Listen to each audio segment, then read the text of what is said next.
बिस्मिल्लाहिर्रहमानिर्रहीम। अस्सलाम वालेकुम। उम्मीद है आप सब ठीक होंगे। आज मैं आपके साथ बहुत ही शानदार और बड़ी ही मज़े की रेसिपी शेयर करूंगी।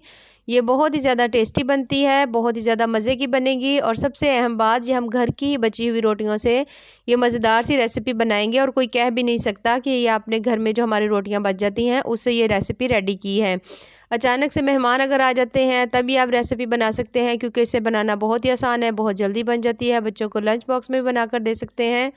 चलिए जी, अपनी मज़ेदार और ज़बरदस्ती रेसिपी को स्टार्ट करते हैं। सबसे पहले ये देखिए, मैंने ली हैं रोटियां जो हमारी बच जाती हैं, शाम में बच जाती हैं या दिन में, जिस तरह से भी हो। मैंने 3 रोटियां ली हैं, उनको हमने इस तरह से करके अच्छी तरह से तोड़ लेना है इसको अच्छी तरह, ये देखिए। और उसके बाद हमने इसको अच्छी तरह से बारीक सा मैश कर लेना है, हाथों से ना मैश हो। तो ये देखिए, मैंने जग के अंदर इनको मैश किया हुआ है, जूसर वाला जो जग होता है उसके अंदर। ये देखो, मैंने अच्छी तरह से मैश कर लिया। इतनी बारीक होनी चाहिए, मोटी नहीं हो। ये देखिए, हमने इन तमाम को अच्छी तरह से मैश कर लिया है। अब हमने जो हमारा नेक्स्ट स्टेप है, ये देखिए, मैंने आलू लिया था, 2 आलू है मेरे पास। उनको अच्छी तरह से मैंने उबाल कर उनको मैश करके इसमें डाल दिया है। अच्छा, इसमें आप घर के बचे हुए भी आलू इस्तेमाल कर सकते हैं, जैसे सालन वगैरह में बच जाते हैं। उसके बाद हमने डालने हैं इसमें स्पाइसेस में हाफ़ चम्मच मैं इसमें डाल रही हूँ हल्दी का, और हाफ़ चम्मच मैंने मिर्च डाली है, हाफ़ चम्मच नमक डाल रही हूँ, और 1 चम्मच मैंने इसके अंदर डाल देना है ज़ीरे का, ज़ीरा पाउडर जो होता है। अब हमने इन तमाम चीज़ों को अच्छी तरह से मिक्स कर लेना है और एक इसका अच्छा सा थिक सा पेस्ट बन जाएगा जब हमने अच्छी तरह मिक्स कर लेंगे।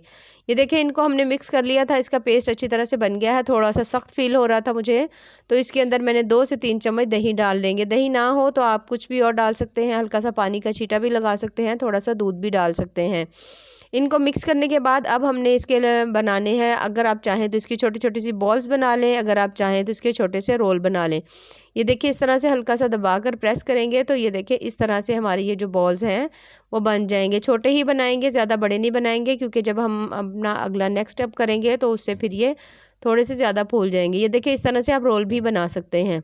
इसी मेथड को फॉलो करते हुए हमने तमाम जो अपने रोल हैं वो रेडी कर लेने हैं। ये देखिए, मैंने तमाम रोल जो है वो बना लिए हैं।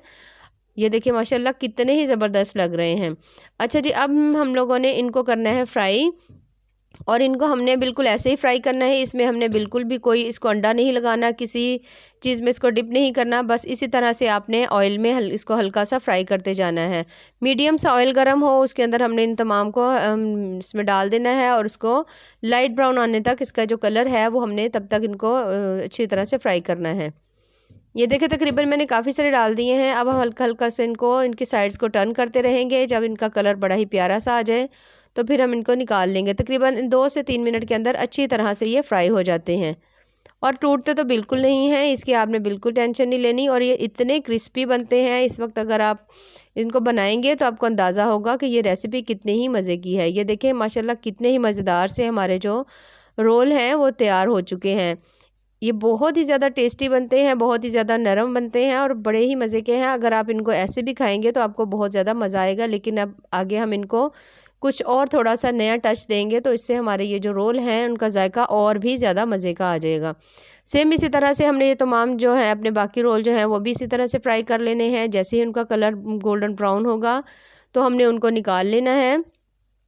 ये देखिए, माशाल्लाह कितने ही ज़बरदस्त हैं। ये देखिए, ऐसे ही आप खा लें, इतने ज़्यादा मज़े के बनते हैं। ये देखें। अच्छा जी, अब हमने ये जो तमाम हमारे रोल हैं, ये देखिए माशाल्लाह से रेडी हो चुके हैं। अगर आपका दिल करे तो आप ऐसे भी इसको एंजॉय कर सकते हैं, वरना हम लोग जो नेक्स्ट स्टेप है उससे तो ये बहुत ज़्यादा मज़े के बनेंगे। 2 से 3 चम्मच मैंने इसमें सिर्फ लिया है कुकिंग ऑयल, 1 चम्मच भी ले सकते हैं। उसके अंदर मैंने अदरक लहसुन का जो पेस्ट है, हाफ़ चम्मच मैंने वो डाल दिया था और इसको हमने डाल के अच्छी तरह से फ्राई करना है। जब इसमें से प्यारी सी खुशबू आने लगेगी तो फिर हमने इसके अंदर डाल देना है, तकरीबन हमने हाफ़ जो है कप या हाफ़ प्याली जो है ना उसमें केचप अगर है तो आप वो डाल लें। ये देखें, इसमें मैंने हाफ़ कप मैं जो डाल रही हूँ उसके अंदर। अच्छा, इसको डाल के हमने ज़्यादा देर नहीं पकाना, बस हल्का सा पकाएंगे, सिर्फ आधा मिनट या 1 मिनट तक हम इसे पकाएंगे। उसके बाद हमने इसके अंदर डाल देने हैं सॉसेस। अगर आपके पास सोया सॉस है तो वो डाल लें, अगर नहीं है तो आप ऐसे भी इसमें अपने रोल जो है वो डाल सकते हैं। तकरीबन 1 चम्मच मैंने इसमें डाल दी है सोया सॉस, और उसके साथ ही मैं इसमें थोड़ा सा डालूंगी वाइट सिरका, तकरीबन 1 से 1.5 चम्मच जो है। इसको डालकर हमने इसको सिर्फ 1 मिनट के लिए हल्का सा भूनना है अच्छी तरह से, और थोड़ा सा इसमें गरम मसाला डाल देना। ये चीज़ें ऑप्शनल है, अगर आप डालना चाहें तो डाल लें, वरना आप इनको स्किप करके ऐसे भी ये जो रोल बनाए इनको ऐसे भी खा सकते हैं। इन तमाम चीज़ों को हमने अच्छी तरह से ये देखिए 1 से 1.5 मिनट में पका लिया है। अब जितने रोल हमने फ्राई करके रखे हुए थे उन सबको इसमें हम डाल देंगे अच्छी तरह से। ये देखिए इस तरह से हमने तमाम जो है इसमें डाल देने हैं और अब हमने इनको कर लेना है अच्छी तरह से मिक्स। इस तरह से बहुत अच्छी तरह से मिक्स करेंगे ताकि ये जो हमने सॉस बनाया हुआ था वो इन तमाम रोल्स को अच्छी तरह से लग जाए। इसे लगाने के बाद तो एक तो इनमें शाइन बहुत ज़्यादा ज़बरदस्त आएगी और एक तो और दूसरा इनका फ्लेवर बहुत ज़्यादा मज़े का बनेगा। ये देखिए आप कोई कह सकता है कि इसको आपने घर की बची हुई रोटियों से ये ज़बरदस्त जो रोल है ये आपने तैयार किए हुए हैं। बहुत ही ज़्यादा मज़े की और बड़ी डिफरेंट सी रेसिपी है। ये देखिए रेसिपीज़ पसंद आए तो चैनल को ज़रूर लाइक करें, सब्सक्राइब करें। बहुत ज़्यादा टेस्टी, बहुत ही ज़्यादा यूनिक सी रेसिपी है। ये देखिए माशाल्लाह कितनी ही मज़ेदार और ज़बरदस्त सी लग रही है। इसको आप अगर घर में कोई आ जाता है, मेहमान हैं, बच्चे हैं, वैसे ही कुछ डिफरेंट खाना चाह रहे हैं तो इस तरह से इसको बनाएं तो बहुत बहुत ज़्यादा टेस्टी बनेगी। ये देखिए माशाल्लाह कितनी ही ज़बरदस्त है और इसका फ्लेवर तो बहुत ही ज़्यादा मज़े का और कोई कह भी नहीं सकता ये आपने कैसे बनाई है।